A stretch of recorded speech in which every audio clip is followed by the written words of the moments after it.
So, it's one thing for me to claim that I live in a sitcom world on par with that of The Truman Show. It's an entirely bold step for me to claim I live the Cinderella life too.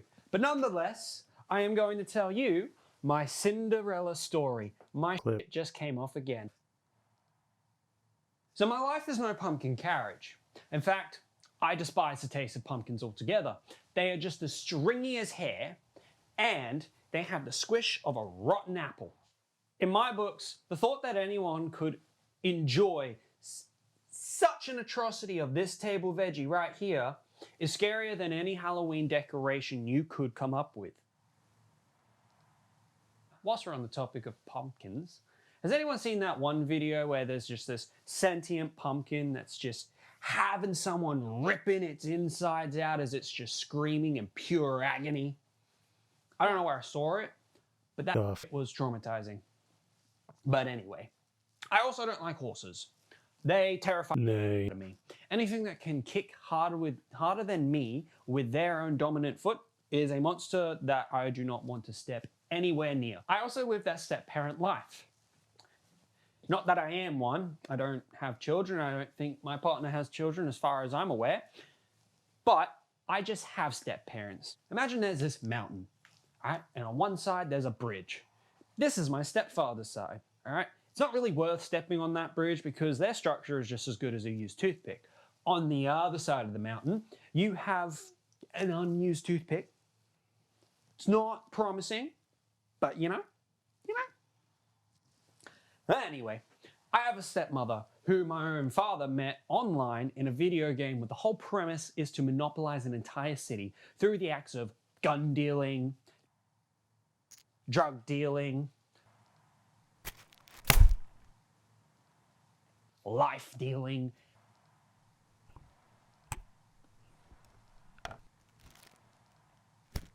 just a whole lot of deals, you know. Nothing was ever signed with a contract. It was always just handshakes or a click. So this same father figure would later on in life go on to reprimand me for even thinking about online dating, which clearly didn't work because if you know, you know. But on a serious note, online dating is actually very dangerous. If you are thinking of trying it, at least allow your parental figure to meet the other person through either a phone call or a text message before you decide to do anything drastic. Because even if they do end up being a psycho, it's not your fault.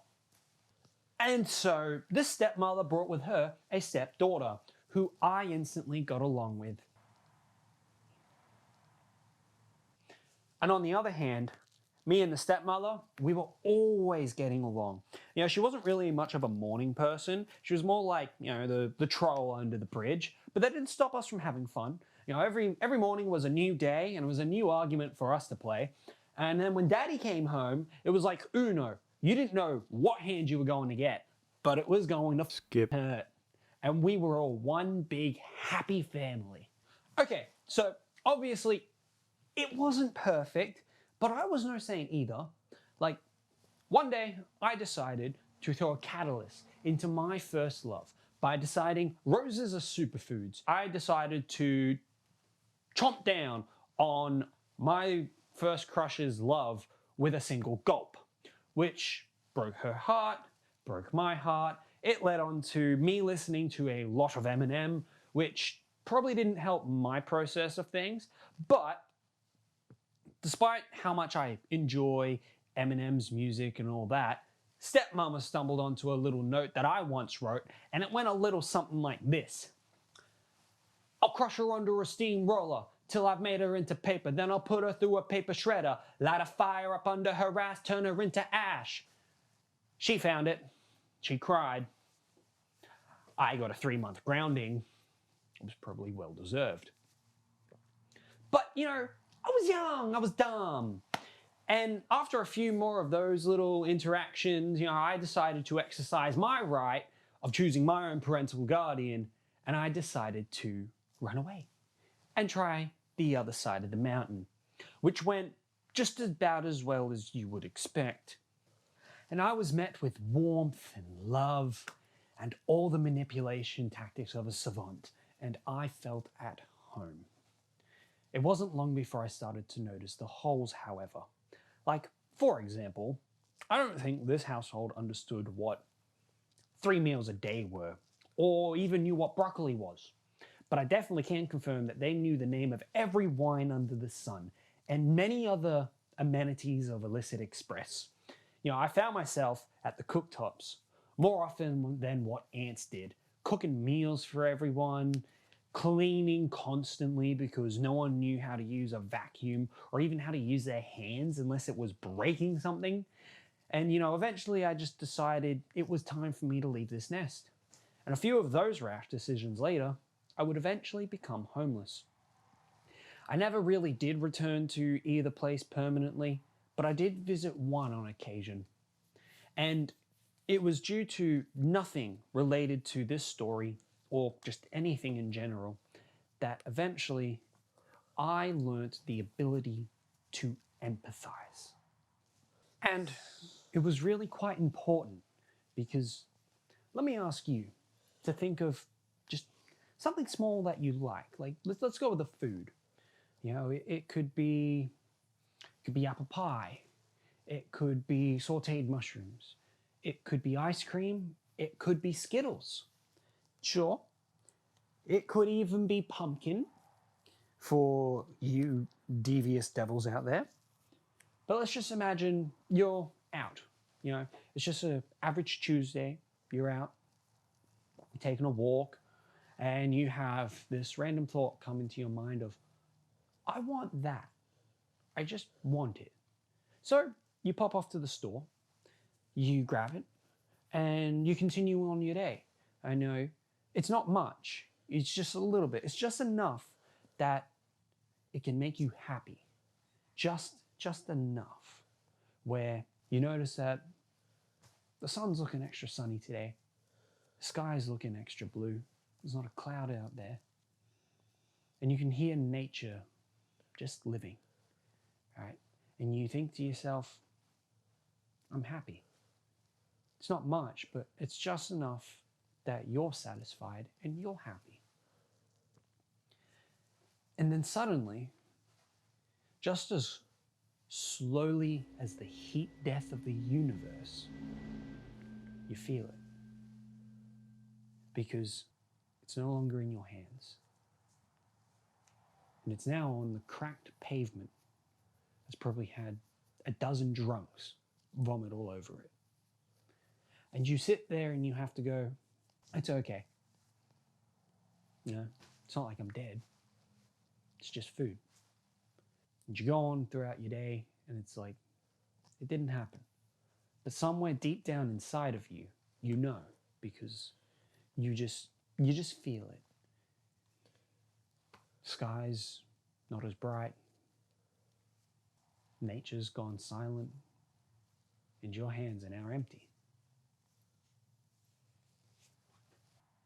And it was realizing that anyone can have those emotions and can be in that situation and feel that made me realize that my stepmom was just human too. And when I take a step back and I get a view of the full mountainside, the side with the holes and the side with the troll didn't wake up and was just grumpy because they wanted to be grumpy. She didn't wake up and choose violence. She was constantly cooking, cleaning, washing, nurturing, occasionally losing her anger from time to time, as we all do, only to then resort to some stress relief. She wasn't a troll. She was human. And living in these two households growing up, there was always a lot of drama, but there was never a lot of time to just sit there and take anything in. We didn't even get time to celebrate events. I wasn't really there sleeping under the sheets waiting for Santa's sleigh bells. I wouldn't go running out in those fields to go hunt for Easter eggs. Hell, I don't even remember my own birthday sometimes, let alone others.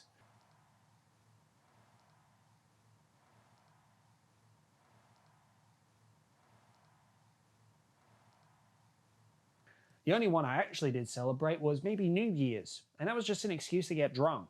All the other 364 days, it's just work. And, you know, without these experiences, from what is known to what isn't, I wouldn't be where I am right now, writing this. You know, I don't care how long it takes for this to get out there, but I am happy where I am right now. It was about a week ago. I was in a coffee shop. It was the 10th of March, 2023. I was at a coffee shop and it was during work hours, and I was talking with people who I liked and respected from work. And my eyes just happened to gloss over this pamphlet that was sitting on the bench. And it was then that I had an idea. And I tell you, I have never tried so hard to make something perfect before. It didn't go perfect. There was a lot of things went wrong, you know, tables weren't booked properly, some people were late, me. And there was just a lot of weird things that happened inside of this cafe. But I didn't do this because, I mean, it didn't need to be perfect. I didn't do this because it needed to be perfect. I did this because someone needed to just show appreciation. So I did this for you. I did all of this. I dressed up as a Cinderella. I did all of this for you. Because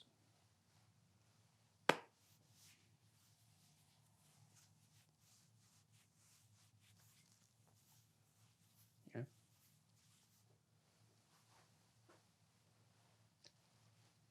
mums don't have to give birth to you.